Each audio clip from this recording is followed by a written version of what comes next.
पदुम परागा सुरुच सुबास सरस अनुरागा मंगल भवन मंगल हारी उमा सहित जहि जपत पुरारी सुमिर सेवा शिव पाई पसाऊं बरनऊं राम चरित चित जाऊं पानी ग्रहण जब कीन महेशा हियर्षे तब सकल सुरेशा हरिया राम चरित सब आए प्रेम पुलक लोचन जल छाए कौन सो काज कठिन जग माही जो नहीं होई तात तुम पाही राम काज लगी तब अवतारा सुनत ही भयउ पर्वता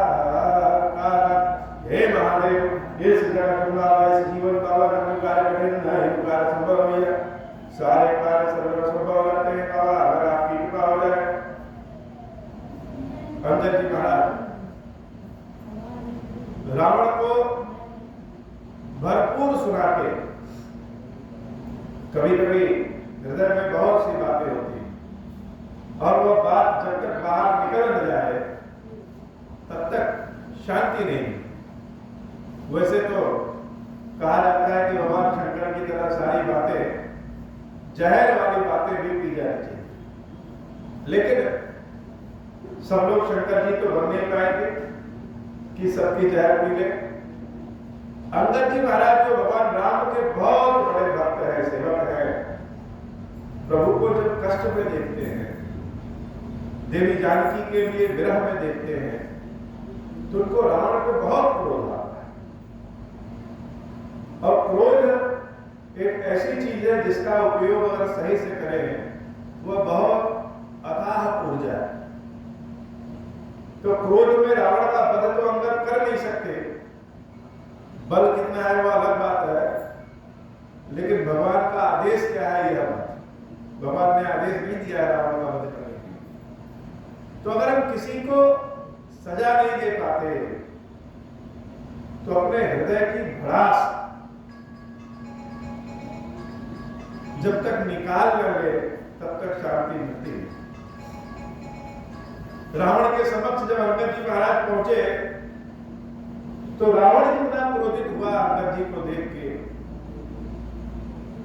अंगद को अपने हृदय की भड़ास निकाल करके उतनी ही शांति। और जब रावण नहीं समझा, नहीं माना, तो अंगद जी महाराज यह कह करके कि तुम्हारे 10 सिर को सारे रावण गेंद की भांति पैरों से मार मार के खेलेंगे, यह निश्चित है कि तुम्हारी मृत्यु निश्चित है। और राम जी के पास वापस हो गए। प्रभु श्री राम ने अंगद जी महाराज को अपने समक्ष बुलाया और बड़े प्रेम से, बड़े भाव से अंगद जी से पूछे, हे अंगद, बड़े बड़े देवता दिक्पाल भी रावण के समक्ष पहुंच के भयभीत हो जाते। बड़े बड़े दिक्पालों को, देवताओं को रावण अपने यहां बंदी बना लेता है, अपने घर के सारे कार्य देवताओं से कराता है। और तुम अंगद रावण के यहां गए और रावण के 4 मुकुट को तुमने हमारे पास फेंक दिया। यह कैसे संभव हो? बाल तनय कौतुक अति मोही, तात सत्य कहु पूछो तोही, राम जातु भान कुल टीका, भुज बल अतुल जासु जग दीका।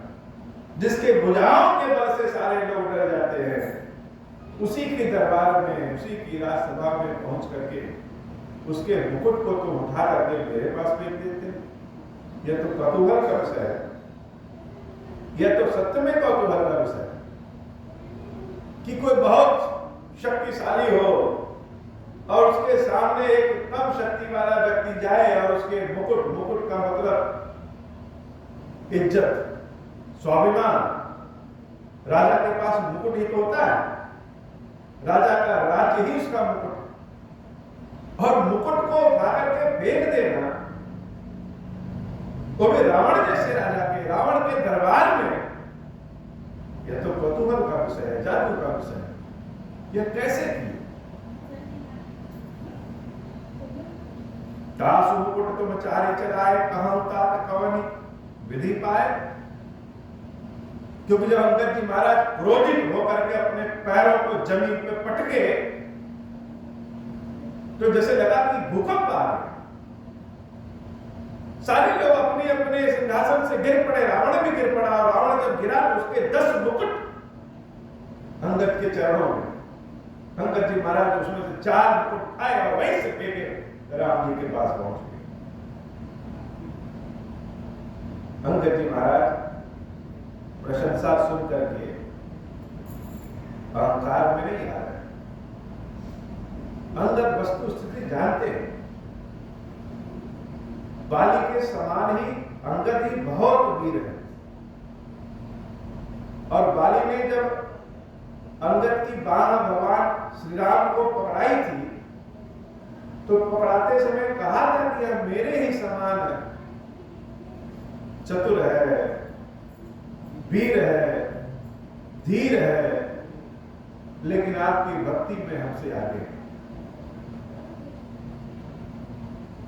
अंगद जब किसी चीजों को देखते हैं तो विचार करते हैं। अंगद का मतलब कि विश्वास, और विश्वास विचार से और गहरा होता जाता है, भारी होता जाता है। तो अंगद ने अपने पिता को भी देखा, अपने चाचा सुग्रीव को भी देखा, सबको देख रहे हैं, और रावण को भी देखा, और यह जान रहे हैं कि राम कोई साधारण मनुष्य नहीं। और अगर हमने रावण के दरबार में पहुंच करके उसके मुकुट को उठा के फेंक दिया, यह मेरा बल प्रताप नहीं है, यह तो मेरे स्वामी राम का प्रताप है, यह तो मेरे स्वामी की कृपा है। और वही स्वामी हमसे पूछ रहे हैं कि कौतूहल लीला कैसे किए। अंगद जी महाराज कह रहे हैं, सुन सर्वभाग्य प्रणत सुखकारी, मुकुट न होहि भूप गुणचारी। बहुत बड़ी बात अंगद जी महाराज कह रहे हैं कि हे प्रभु, आप सर्वज्ञ, आप तो सब जानते हैं, और जो पूछ रहे हैं वह स्वयं के जानने के लिए नहीं पूछ रहे हैं, सबको जनाने के लिए पूछ रहे हैं। सर्वज्ञ प्रणत सुखकारी, भगवान कैसे हैं? भगवान क्या है? सर्वज्ञ है, सब जानते हैं, प्रणत रक्षा करने वाले। तो भगवान आप पूछ रहे हैं तो आप जानते ही है। लंका के दरबार में से हम ऐसा किए कैसे? क्योंकि आप रक्षा कर रहे हैं। और सुखकारी, व्यक्ति के कार्य के पीछे एक उद्देश्य होता है, सुख। हम जो भी कार्य करते हैं उस कार्य का एक ही उद्देश्य है कि सुख की प्राप्ति हो, किसी को आत्मीय सुख की, किसी को शारीरिक सुख की, किसी को मानसिक सुख की, किसी को आर्थिक सुख की। तो यह सुख जो फल है वो फल ही भगवान की कृपा से मिलता है। तो हे प्रभु, आप सब जानने वाले हैं, प्राणों की रक्षा करने वाले हैं, और तो और जो मूल चीज है वह सुख प्रदान करने वाले हैं। तो आप जानते हैं कि यह जो मुकुट होता है, यह मुकुट नहीं है, यह राजा के 4 गुण। इन्हीं 4 गुणों के आधार पे कोई भी राजा अपने राज्य सिंहासन की रक्षा करता है, प्रजा की रक्षा करता है, राज्य को चलाता है। यह 4 गुण कौन से हैं किसी राजा के? साम दान अरुदंड विभेदा। साम, दान, दंड और भेदा, विभेदा। इन 4 गुणों को आज भी हम अपनी भाषा में कहते हैं साम, दाम, दंड, भेद। दान की जगह दाम हो गया और विभेद की जगह भेद हो गया। अब यह साम, दान, दंड और भेद क्या है? यह साम दान दंड भेद तो बहुत ऊंची चीज है, इसकी जितनी विस्तृत व्याख्या करें उतना ही।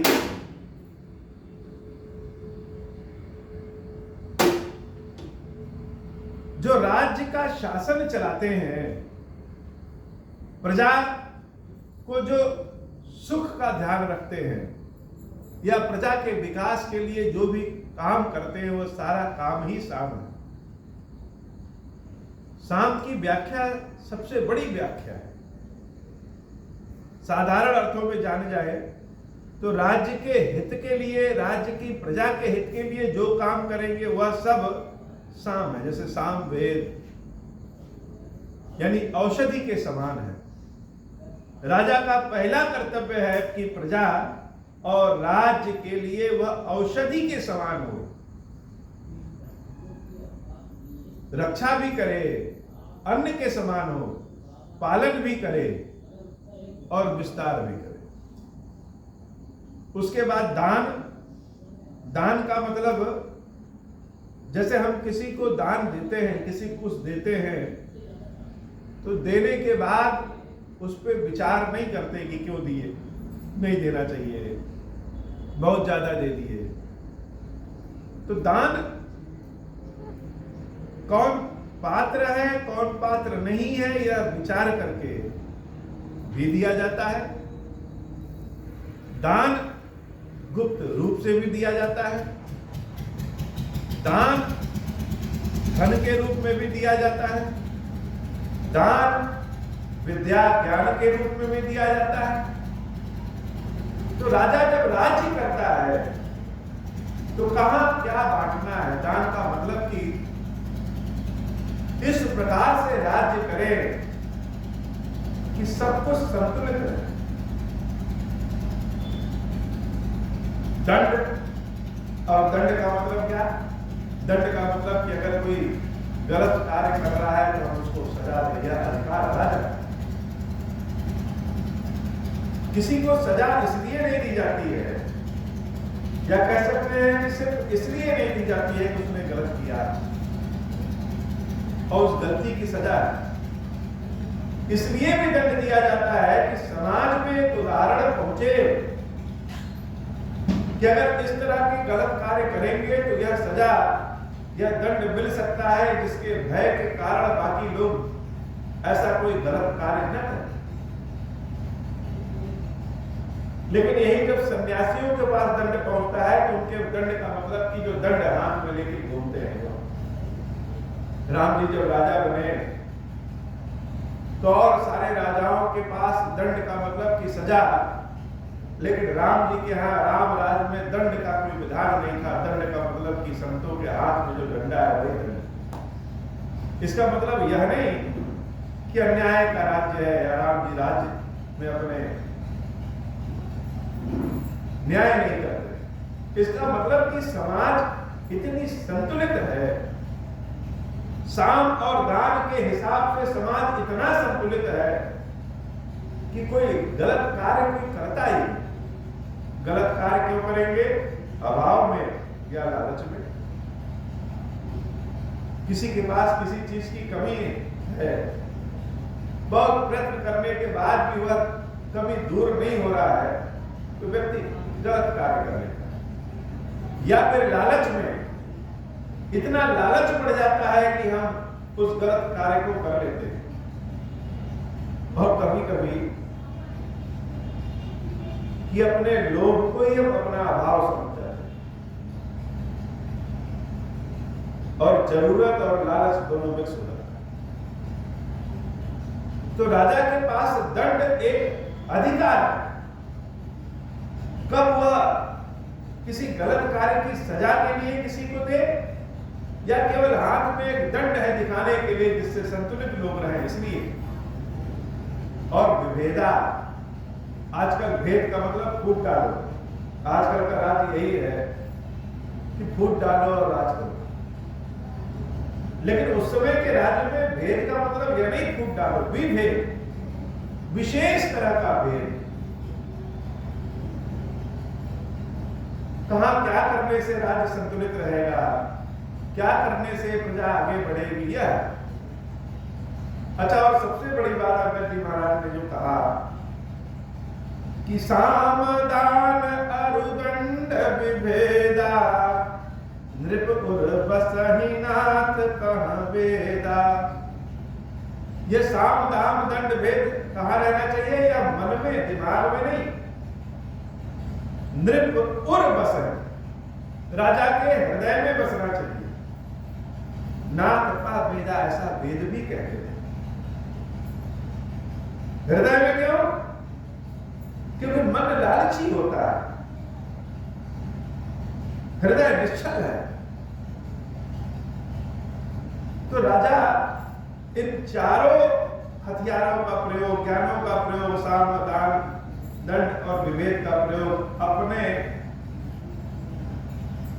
विचार के अनुसार कर रहे हैं। और विचार कहां? हृदय में ही बसा है। ऐसा नहीं कि हर जगह दिमाग में आता है। जिस भी किसी कार्य से, इसमें कोई विधान नहीं है कि राजा ने जो कह दिया वही नियम। लेकिन भारतीय संस्कृति में राजा को भगवान विष्णु का रूप माना गया है, अर्थात पालन करने वाला माना गया है। तो हे नाथ, आप सब जानते हैं जो मैंने फेंका वह मुकुट नहीं था, वह राजा के 4 गुण है जो कि रावण के पास नहीं। रावण के पास क्यों नहीं है? क्योंकि अंगद जी महाराज ने कहा है कि राजा के हृदय में ये 4 गुण बसते हैं। अब हृदय में पाप तो बसता नहीं, रावण के पास पाप है, इसलिए रावण के पास ये 4 गुण नहीं। धर्म के लिए यह 4 नीतियां हैं, अधर्म के लिए नीतियां नहीं। नीति धर्म के चरण सुहाए, अस जिय जानी नाथ पहियाए। तो रावण के पास तो धर्म है ही नहीं, इसलिए प्रभु हमने क्या किया, ये चारों नीति जिसके पास, जिस राजा के पास धर्म है वहां पहुंच गए। और राजा कौन? हमारे राजा तो राजा रामचंद्र है। तो चारों मुकुट नहीं है, ये चारों राजा के गुण है।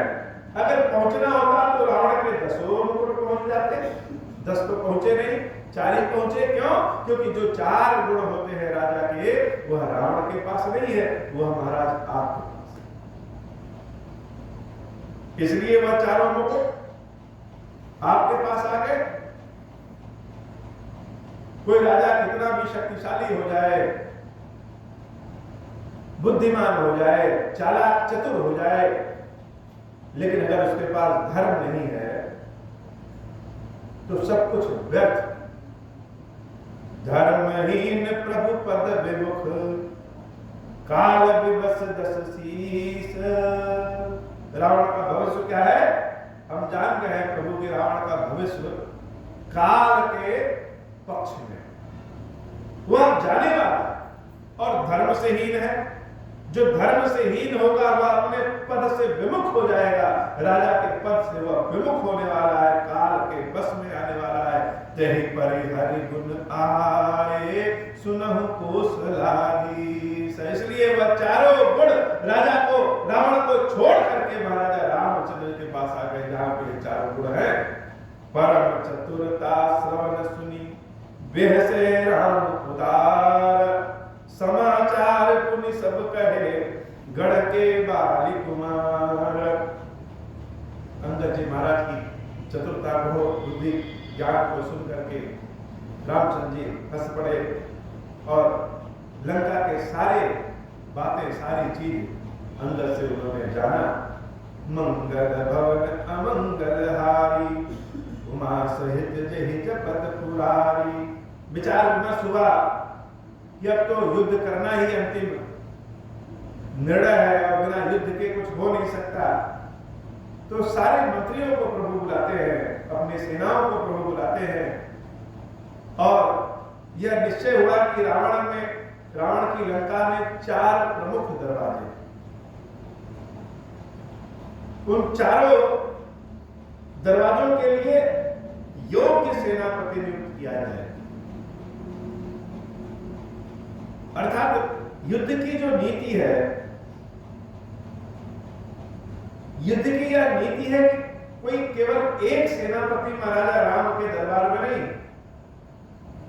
राम जी के दरबार में 4 सेनापति,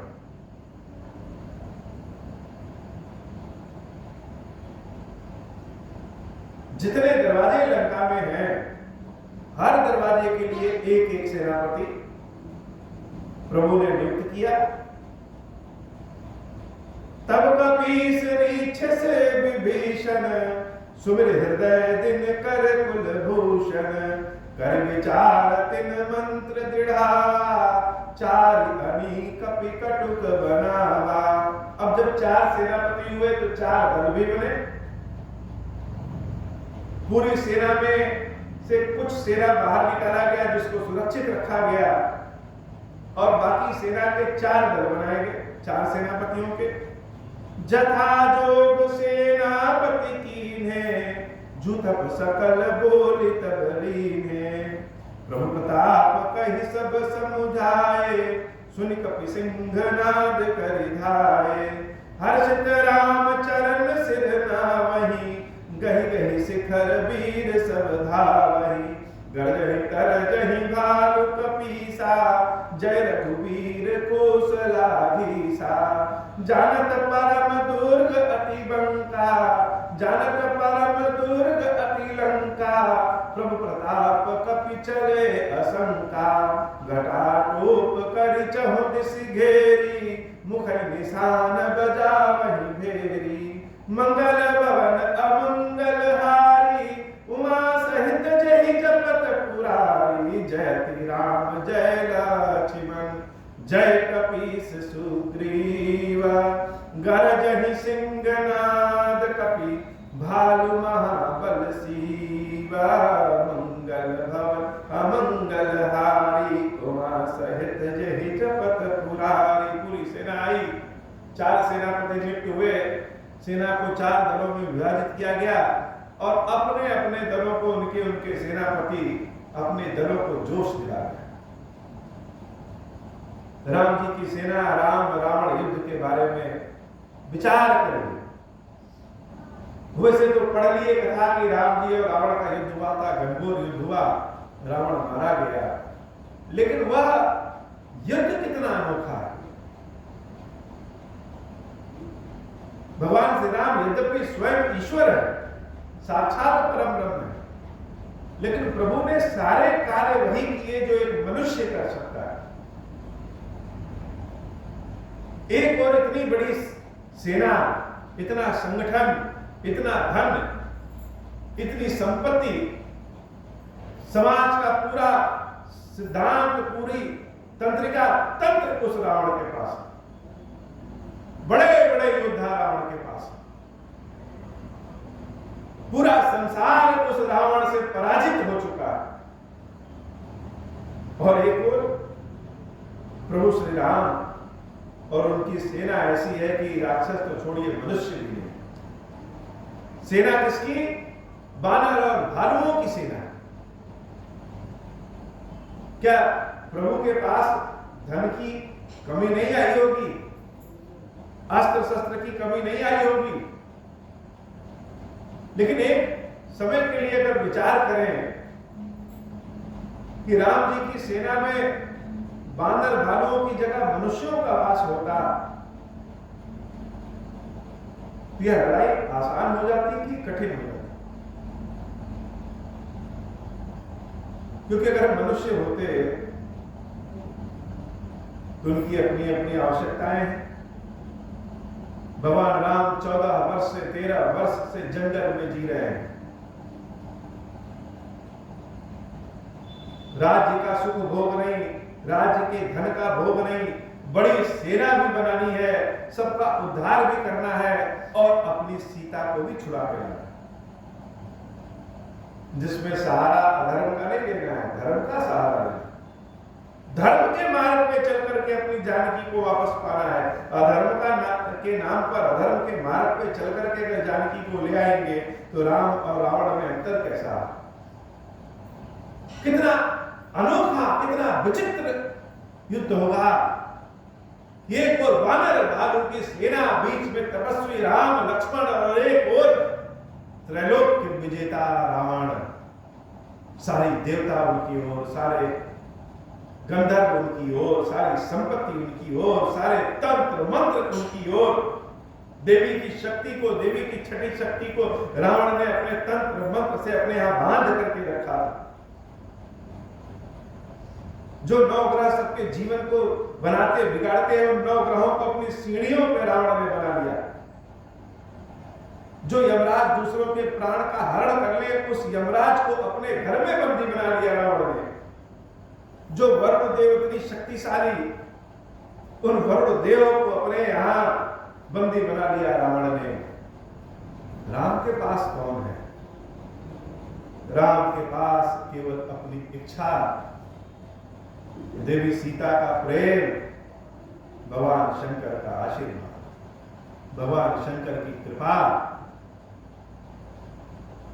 इन्हीं सब से सब कुछ प्राप्त हो गया। सेना में जोश भरा गया। अपने अपने सेनापतियों ने सेना में जोश भरा। जोश क्या कह करके भरा कि देखो महाराज रामचंद्र जी को एक बार राम का मुख देखोगे, साहस अपने आप आ जाएगा। जीवन हमेशा मौका नहीं देता। आज अगर युद्ध करेंगे और रावण की सेना से पराजित हो जाएंगे तो भी नाम रहेगा कि युद्ध किए और युद्ध में वीर गति को प्राप्त करेंगे तो स्वर्ग की प्राप्ति होगी। और अगर कहीं युद्ध में जीत गए, प्रभु की कृपा से युद्ध में अगर जीत गए, तो आने वाले हर समय के लिए यह बानर भालू अमर हो गए। जो कार्य कोई बड़े बड़े देवता दिक्पाल भी नहीं कर सके, वह कार्य हम सबको करने को मिला है। इसलिए महाराज राजा रामचंद्र जी को अपने हृदय में बसाओ और यह मत सोचो कि सामने युद्ध करने कौन आ रहा। सारी सेना में एकदम जय जयकार की ध्वनि। जानते हैं कि लंका अभेद्य है, अजय है, किसी ने जीता नहीं लंका को, लेकिन प्रभु की कृपा हुई कि उसी लंका को हमारे बीच के एक बार ने जला करके राख कर दिया। उसी लंका में हमारे बीच के एक बार अंगद जी ने रावण के मुकुट को उठा करके यहां फेंक दिया। इसलिए लंका अजय नहीं है। भगवान की कृपा प्राप्त हो जाए तो भगवान की कृपा तृण को भी वज्र बना देती है और वज्र को भी तृण बना। सारी सेना में जैसे साहस, जोश परम भर गया। कभी कभी जीवन में रावण और रावण की सेना बहुत आगे बढ़ जाती। गरीबी ही रावण है, उसकी समस्या ही रावण की सेना है। बीमारी ही रावण है, उस बीमारी का दर्द ही रावण की सेना है। असमर्थता का गुण ही रावण है और उसके विवाह का रावण की सेना है। और यह जीव जिसके पास सामर्थ्य नहीं है, जिसके पास शक्ति नहीं है, जिसके पास ज्ञान नहीं है, धर्म करें कि अधर्म करें यह भी नहीं पता है, लेकिन उसको रावण से युद्ध करना है तो कैसे करें? तो प्रभु श्री राम के पास क्या है? जानकी का प्रेम, जानकी की चाहत, भगवान शंकर की कृपा। और भगवान शंकर की कृपा प्रभु के पास हो या ना हो, भगवान शंकर की सेवा पूजा करना भगवान राम के हाथ में। शंकर जी आशीर्वाद देंगे, कृपा देंगे, यह उनकी मर्जी। लेकिन शंकर जी को स्थापित करके उनकी सेवा पूजा करना यह तो राम जी की मर्जी है। हम अपनी ओर से भगवान शंकर की सेवा पूजा कर सकते हैं, यह तो हमारे हाथ में है। जिस भाव, जिस अवस्था, जिस तरीके में प्रभु ने रखा है, उस तरीके, उस भाव, उस अवस्था में भगवान के नाम का सुमिरन कर सकते हैं, यह तो हमारे हाथ में है। शक्ति, सामर्थ्यवान, सामर्थ्यता या देना न देना या भगवान शंकर जाने, ये राम जी के पास में। और प्रभु की कृपा होगी तो जैसे बानरी सेना मिल गई, वैसे ही हम सबके जीवन में भगवान ऐसे ऐसे चीजों को दे देंगे जो तृण भी रहे तो वज्र बन जाए। राम रावण युद्ध सोए हुए रास्तों को जला देता है। व्यक्ति के जीवन में जब चारों ओर अंधकार भर जाए उसमें भी प्रकाश भर देता है। निराशा में आशा के बीज बो देता है। सारी वानरी सेना जय राम जय लक्ष्मण, जय श्री राम जय लक्ष्मण, जय सुग्रीव जी महाराज। गर्जहि सिंहनाद कपिभाल महाबलसी। बंदर और भालू जब गर्जना कर रहे हैं तो जैसे लग रहा है कि शेर गर्जना कर रहा है, सिंहनाद कर रहे हैं। अब तो युद्ध होने वाला। आज की कथा इतनी। श्री खीरेश्वर महादेव जी, खीरेश्वरी मैया जी हम सब के ऊपर कृपा करें। अब हो प्रसन्न प्रभु मोह पर, नाथ दीन पर नेहु। निज पद भगति देहु प्रभु, पुनि दूसर बर देहु। तब माया वश जीव जड़, संतत फिरहि गुलान। हम पर क्रोध न करिय प्रभु, कृपा सिंधु भगवान। शंकर दीन दयाल, अब हम पर हो कृपाला। साप अनुग्रह होई जहि विधि, नाथ थोरहि काला। दीन दयाल विरुद्ध संभारी, हरहु नाथ मम संकट भारी। जहि विधि होई नाथ हित मोरा, करम सुबेगी जानि दास मैं कोरा। राम राज बैठे त्रैलोका, हर्षित भय गए सब शोका। जे सकाम नर सुनहि जे गावहि, सुख संपत्ति नाना विधि पावहि। जो इच्छा करि हम मन माही, हरि प्रसाद कछु दुर्लभ नाही।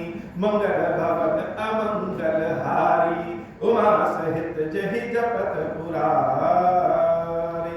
बोल श्री खीरेश्वर महादेव जी, खीरेश्वरी मैया जी की सदा ही जय हो।